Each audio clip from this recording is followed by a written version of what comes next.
Did it ever happen to you while you are walking you see a cool car far away, and once you get closer you find out it's a shitbox? Well, this is our today's episode, so let's get started.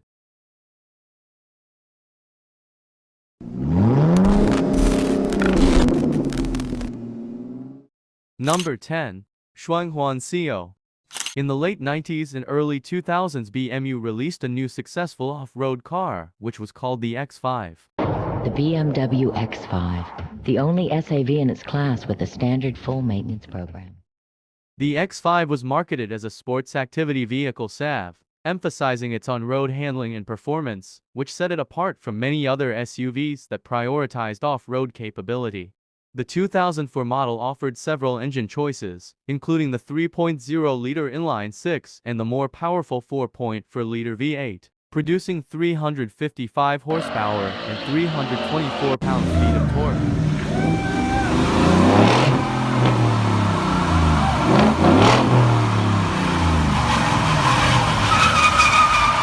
Anyways, on the other side of the world, and I mean China, they decided to make their own X5. Take a look. After the engineers worked hard on this project, taking the inspiration from the X5 and some sort of gears in this era, that wasn't the worst thing about it. But the worst thing was they stuck an inline-four engine that produces only 126 horses. In addition to be only front-wheel drive, that thing was a true shitbox. Number 9. Suzuki Jimny. We all agree on loving the Jimny as it got all you need to go off-roading, or, if you want to do some flexing, the same as its big brother the G-Wagon. The boxy style, the rear spare wheel, the circular headlights, this car is just cool. And there's even body kits for the Jimny to turn to anything you like the Lancia Integral or the Renault R5, or Range Rover, or maybe the old G-Class, or the newest G-Class, or even the Brabus version. The Jimny got a 4-cylinder engine that produces 103 horsepower and 134 pounds-feet of torque, and with only 1,200 kilos, this car is all you need. Number 8.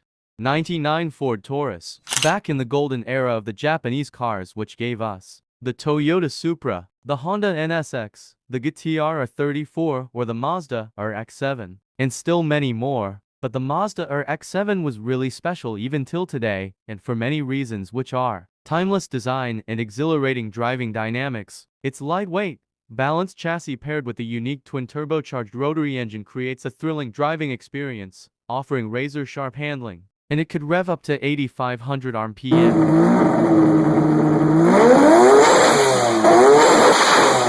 It's said that every masterpiece got its own cheap copy. Well, except this. I wouldn't call Charlie's parents overprotective, but maybe Charlie would. Don't forget to buckle up. So it figures they'd get a Ford Taurus. Do they have enough pads on? The only sedan starting under $20,000 to earn a 5-star government front crash test rating. They're just parents. Ford Taurus, built to last. Even with the cheap similarity from the back, this car was actually cool, especially if you will get the SHO version, because it has a 3.4-liter V8 engine, produces 235 horses, and 230 pounds-feet of torque, and yeah, it sounds as it should be.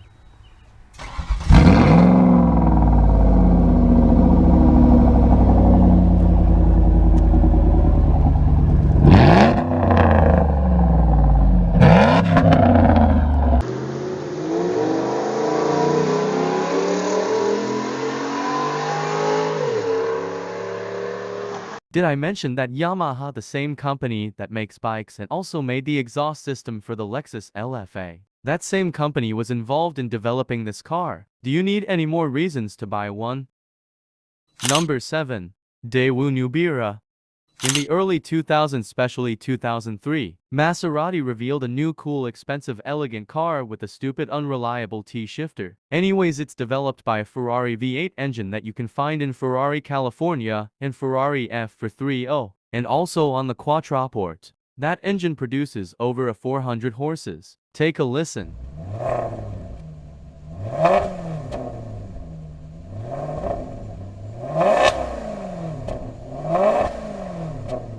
Anyways, on the other hand, we have this. Daewoo Nubira is supposed to be an economy car that moves you from point A to point B economically. Look how similar are they from the back. Here's more obvious. Anyways, it said that Maserati copied it from Daewoo, but we ain't sure yet. Number 6. Toyota Sierra. The Toyota Sierra is a rare, quirky, and innovative car that stands out from other vehicles of its time. While it doesn't boast extreme performance, it's beloved for its unique design and features. Its butterfly doors and glass canopy make it an attention grabber, and it's a symbol of Toyota's expertise. Did you know that this car gave inspiration to Gordon Murray, who's one of the engineers who was working on the McLaren F1, and that's why it got its butterfly doors? But the inspiration didn't stop there. Gordon created his own manufacturer and built his own car, the T50, which also got a butterfly doors as well. Personally, if I saw a Toyota Sierra far away, I would probably think for at least a while it might be the F1. Number 5. Chrysler 300C. In England, if you can't afford to buy the Rolls-Royce Phantom, you get the Ghost. But in US, if you can't afford the Phantom, you get this. The Chrysler 300C. The Chrysler 300C is standout in the luxury sedan market. Known for its bold design, with its distinctive styling and strong engine options, you can even get a gimmny V8 option and enjoy it everywhere.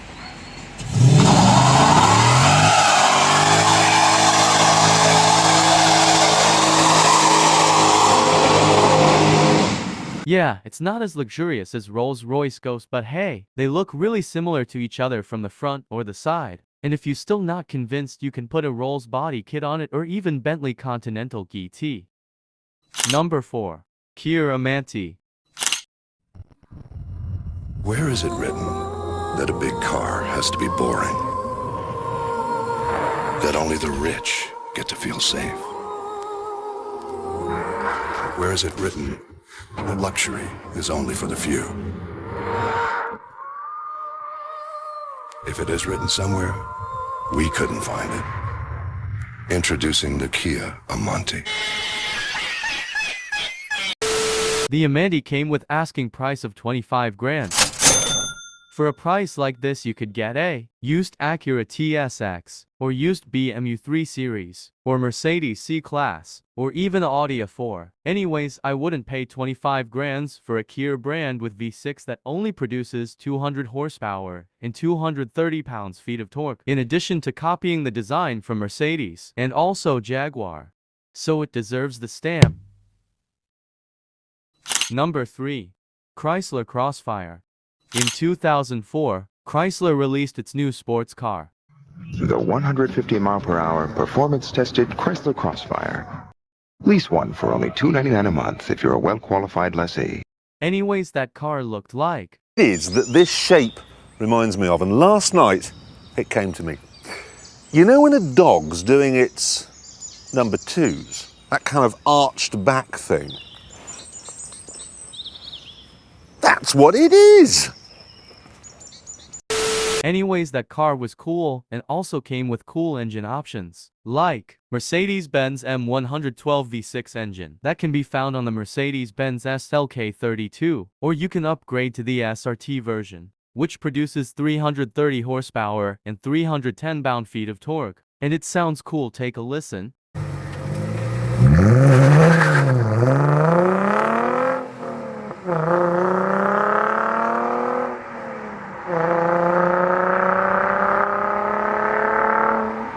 Anyways, back to our topic. The Crossfire looks pretty much like the Bentley Continental GT from the side. If it's not still so obvious, well, what about now?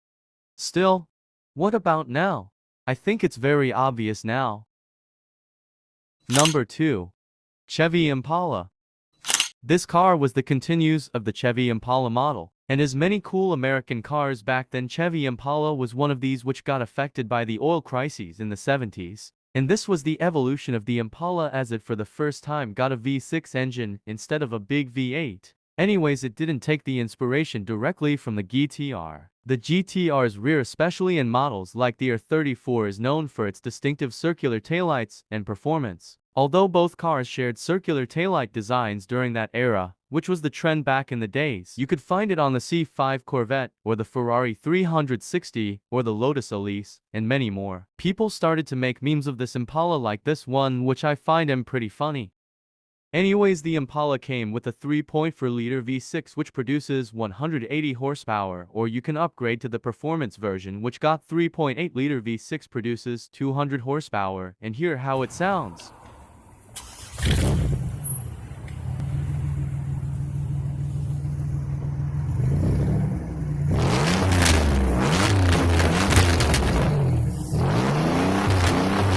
The end Impala was playing it cool before we got the 4-cylinders engine in Impala. Can you imagine it? Number 1. Landwind X7. Let's say you want to buy Range Rover Evoque, but you suddenly remember that you are broke. Well, I got ya. Introducing the Landwind X7, a car from the other side of the world that just looks like the Range Rover Evoque, unlike the Shuanghuan CEO. This just a copy of it. As the CEO, this also has a 2-liter 4-cylinder which produces roughly 190 horsepower. And with asking price of 21 grand, you could get a better used car, like the Honda CX-5, or 2014 Ford Escape, or maybe a VW Golf, or even the Evoque, but you had to wait a little bit thanks to the depreciation. Anyways, the Landwind wasn't that bad.